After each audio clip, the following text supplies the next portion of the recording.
السلام عليكم ورحمة الله وبركاته. ازيكم عاملين ايه؟ لو اول مرة تشوفوني، انا دودو من مطبخ كل يوم جديد مع دودو. النهاردة ان شاء الله كده هندهن الشيش بتاع البلكونة. الشمس عندي كده في البلكونة بتبقى على طول متسلطة كده على الشيش زي ما انتوا شايفين كده. الشيش عندي مقشر خالص، حتى وانا بنضفه مش بعرف انضفه كويس عشان متقشر. هستخدم اول حاجة الصنفرة الخشنة، بتبقى ب120. هتروحي عند اي موان او اي حد بتاع الموان او البويات او اي حاجة. هو الموان هو بتاع البويات، يعني حداد وبويات. هتقولي له انا عايزة صنفرة خشنة، هيديكي كده قطعة كده زي ما تحبي بقى، عايزاها كبيرة صغيرة زي ما انتي حابة. هتصنفري الاول. انا هصنفر الاول كل الشيش ده زي ما انتوا شايفين كده، بينزل بقى القشر كده اللي انا بقشره بالصنفرة، لان انا بستخدم الصنفرة عشان المع او اساوي الخشب،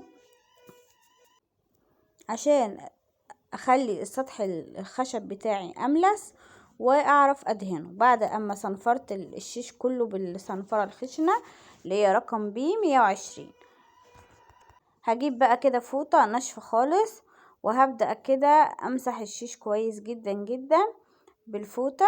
مش عايزة اي تراب او اي سطح خشن، عايزة كل حاجة تكون عندي ناعمة والسطح املس بتاع الشيش. هستخدم البيز او الاساس الدهان السيلر ده زي يعني طبقة كده، طبقة حماية للخشب قبل ما ادهن باللاكيه، قبل ما ادهن عشان يعني يديني لمعة ويديني كده طبقة حماية لللاكيه. معوزي ادهن الشيش بتاعي طب يعني مرتين بعد ما عملت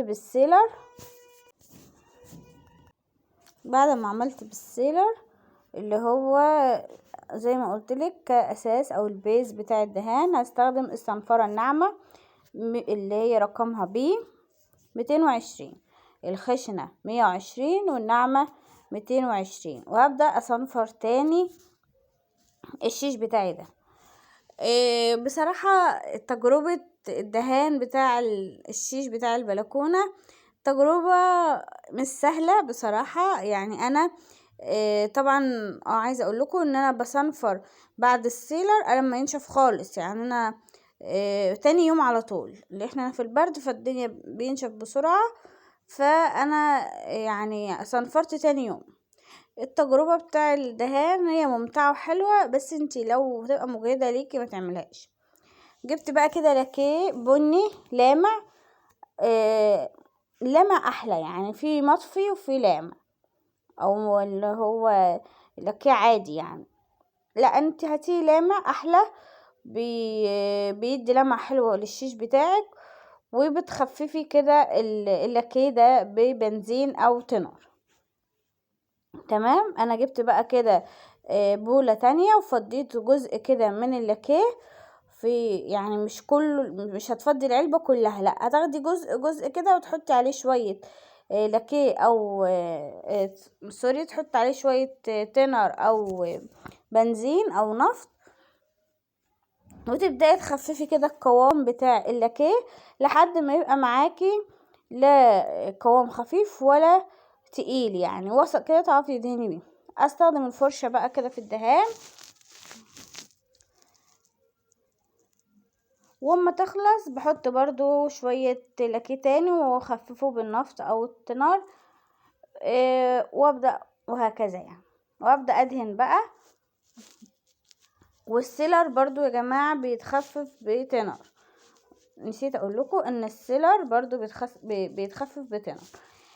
معلش هي الخطوات كتير، بس اساس النتيجة كده يعني مرضية بالنسبة لي.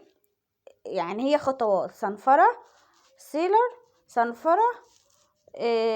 لو عندك بقى شقوق السيناتون او تستخدمي اللي هو السيناتون ده يعني للشقوق وكده، انا ما استخدمت السيناتون، انا استخدمت اللاكيه على طول.